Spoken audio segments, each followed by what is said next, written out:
Before the start of these 2025 playoffs, many players continue to chase greatness, looking to elevate their place amongst NBA hierarchy. The truly great ones will always find a way, putting their teams in position to contend for a championship. Where the overrated failed big namers continue to end their season early, being irrelevant come late April, May and June, many greats will add a prestigious award to their name, while some older ones decline, only getting closer to a brutal career ending. Starting off with arguably the most disappointing superstar and biggest absolute travesty of an MVP winner, Joel Embiid. If there was one guy to take away the most valuable player award from, the answer's the fail-fake process there never was. Basically cry to win the award, then call it a career.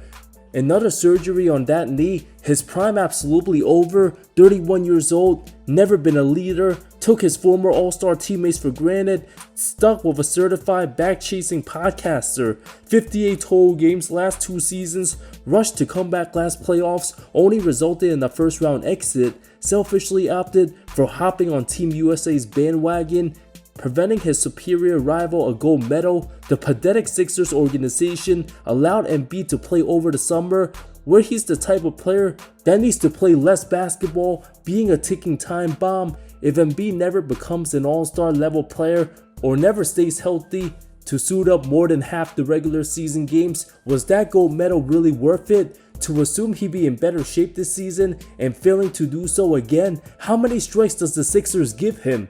Continuing to blame others, crying for better teammates when he's part of the problem, still in a Sixers uniform where the process finally tanked again, the disgusting max extension.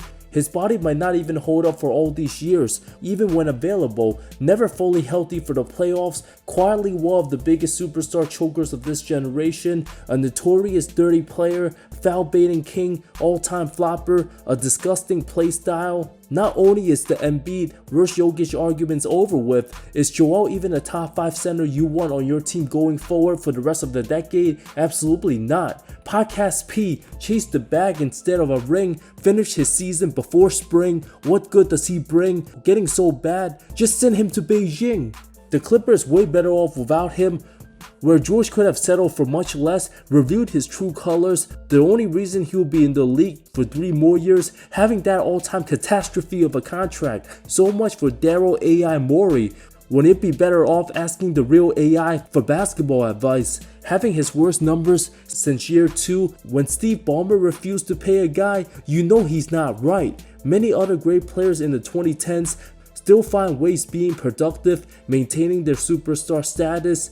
George hasn't had another gear since the 2021 playoffs, been living off his NBA name recognition for way too long, too much of a heat check chucker, continues to say things on his pod, rubbing many the wrong way. Looking back, Dame Lillard absolutely right about him. Too many times, playing 35 minutes, scoring single digits. Sixers fans would take back Tobias Harris in a heartbeat. If PG continues trending down, will still make the Hall of Fame 3 years after retirement, but gonna leave a sour taste in a lot of fans' mouths. Devin Booker, the only remaining son from the 2021 finals team. When your organization becomes impatient, ruins things too quickly, and panic at the same time, leading to life-changing, unforgivable, disastrous decisions. Book's name something to keep track of this summer in regards to trade requests, being through severe highs and lows from this franchise, still 28 years old, tough to imagine him staying for another rebuild start of next season, has not shown leadership qualities after CP3 leaving on his 7th coach in 10 seasons, about to be number 11. When is enough gonna be enough? From saying we're fine in the West to this? I mean, saying it respectfully, I don't know how teams are gonna guard us. Not humble enough, the cockiness isn't paying off, resulted in no playoffs, trying to be a passer and not an aggressive bucket getter. Till late in the season, things didn't work out. First half to start, still thought he was playing for Team USA, looking tired and fatigued, sucked into the product of his environment, a shit team with no identity, just getting his numbers, nothing else. Kevin Durant, a disgusting failure of a travesty with the Suns, going out sad, miserable, emotional, will shift his attention to Twitter, Mr. Sensitive and bitter, dealing with teammates who were quitters. Phoenix Suns trash like litter.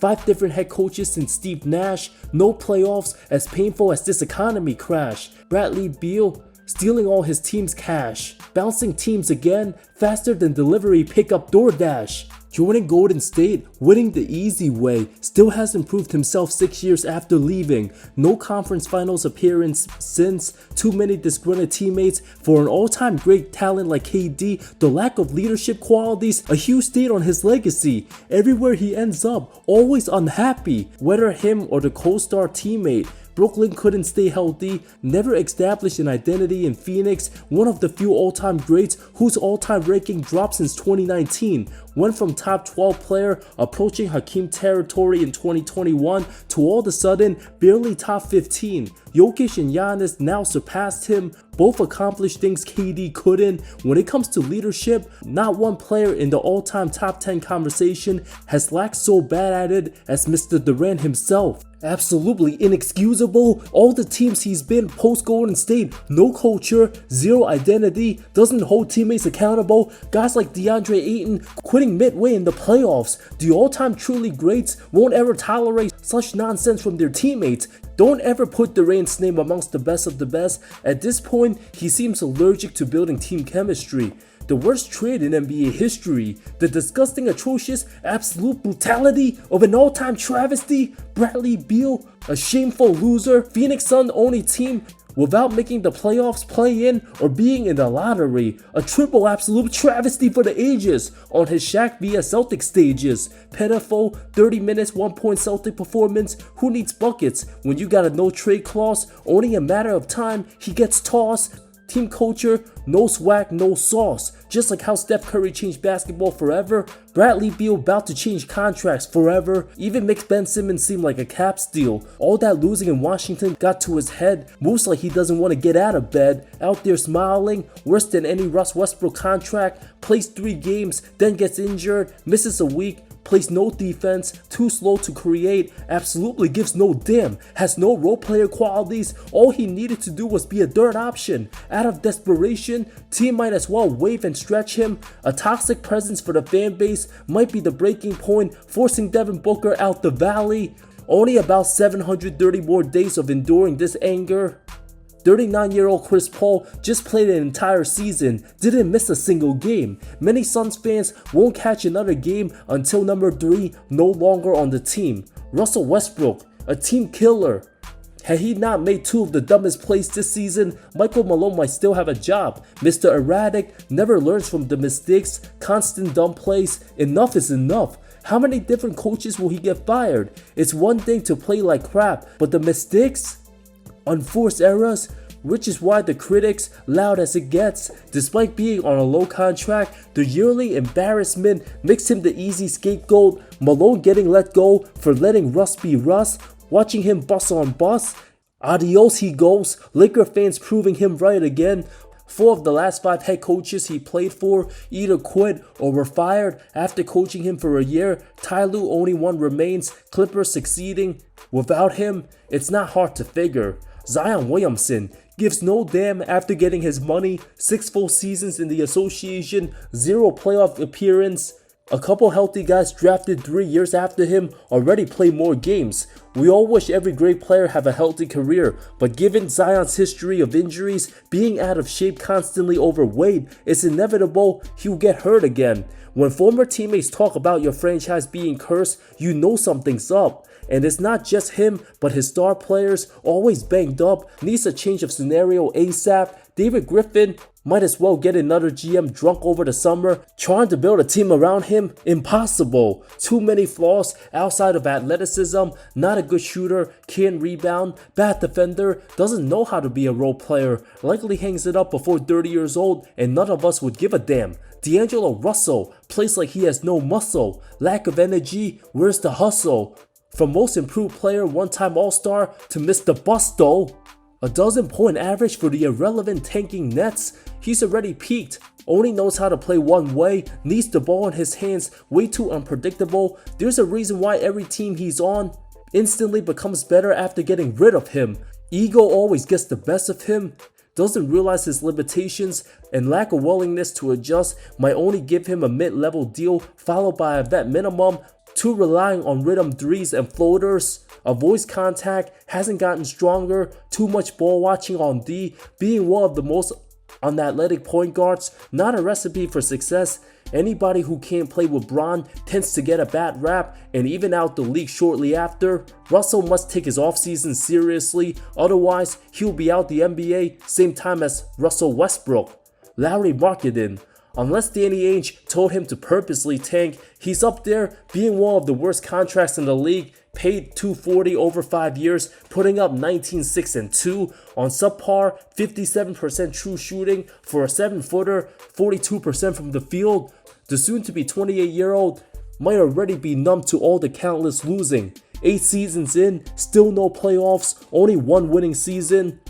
3 years ago with Cleveland, they might win the title without him this year. Danny Ainge likely held on to him too long. Golden State now relieved having Jimmy Butler instead of him. Marcus Smart, supposed to be the vet to help stabilize the Grizz, only to get sent to the most unstable franchise. Now 31 years old, damaged goods, 64 combined games, 2 seasons since getting traded from Boston. Will always be a Beantown favorite, but Brad Stevens had to do what's right to help get the franchise to the top. Smart's inability to shoot left a lot to be desired. Given the multitude of injuries, the grueling style of play don't last forever.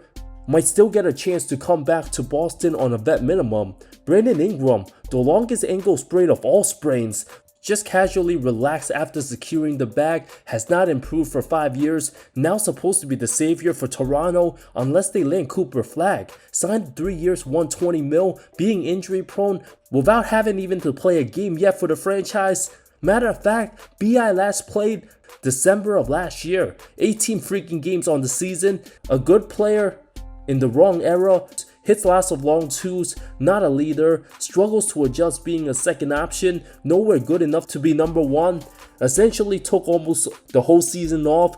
Kawhi Leonard, who started the season, calendar year 2025, already played more games than BI. Dejounte Murray, not looking pretty after leaving San Antonio on a cursed franchise, suffered a torn Achilles. The medical staff and entire team needs to be investigated for almost every player getting hurt. From Trey Murphy to Herb Jones getting shoulder injuries, Zion being typical unavailable Zion, Murray exposed in Atlanta, not playing the defense he was supposed to, team better off without him, having Dyson Daniel. I don't need to go in detail, Ben Simmons' reputation already destroyed.